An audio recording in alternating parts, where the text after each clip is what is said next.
What I'm trying to do now with my D-Men project is look at inequality in sacred spaces. Those spaces are being the mosque. How women are treated differently or disrespectfully, even in sacred places. You know, they're second-class persons. They're behind a curtain.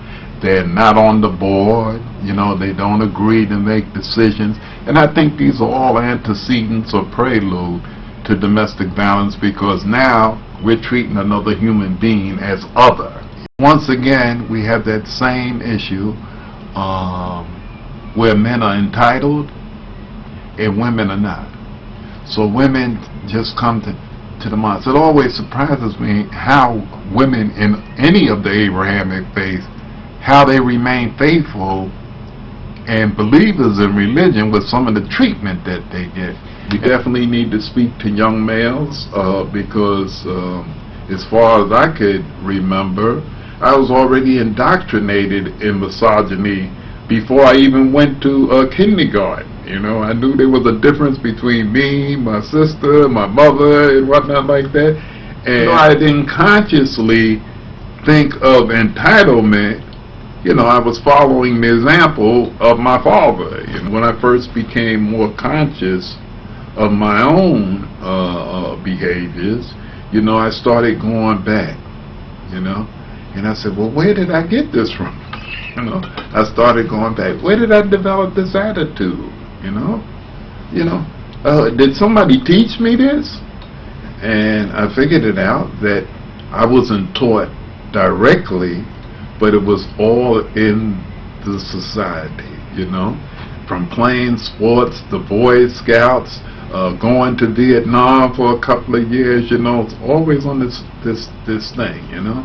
And I think that our society teaches gender inequality, but it's very subtle.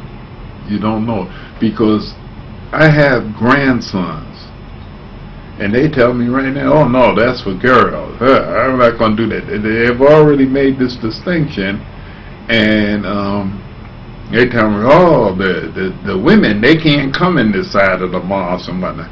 And I'm like, well, where did they get this from, you know? So I said, oh, they see it, you know, they hear it, you know, talking about and things of that nature, and then it just develops on its own. You know? Religious leaders need to, they should have came to that course. I think it would have been great for them.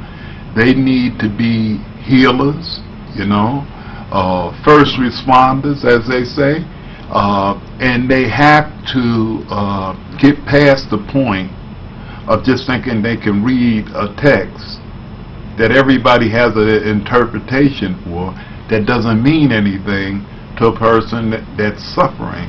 I've met many imams that feel that they can deal with domestic violence by quoting some verse in the Quran, but I think domestic violence is much more in depth than what they think it is, and because of their lack of training, they simplify it.